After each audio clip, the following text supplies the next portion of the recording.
خاله. نیوشا، اگه اومدی اینجا داستان تخیلی هوری رو به هم بگی تا باور کنم بهتره بری. ولی خاله اون هوری دروغ نمیگه، داره راستشو میگه.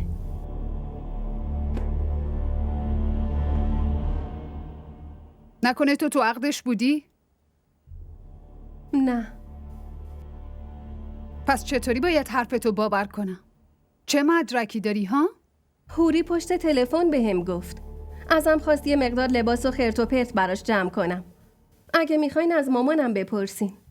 آخه اون چمدونی رو که میخواستم بدم به هوری دید. پس میخوای به هم بگی که به هوری کمک کردی فرار کنه. بعد ببینم مامانت هم از این موضوع خبر داشته؟ یعنی مامانت هم از این قضیه خبر داشت؟ نه خاله. نه. مامانم اصلا خبر نداره. تو هم روحت خبر نداره نیوشا، میدونم. من مادر هوریم. خوب میدونم که نمیتونه همچین کار گنده‌ای بکنه. اون به تو، به ما، به هممون داره دروغ میگه که یه جوری بتونه از این عروسی خلاص بشه. ولی اگه این ازدواج رو قبول نکنه من و پدرش زنده نمیمونیم. حتی خود هوری هم نمیذارن زنده بمونه.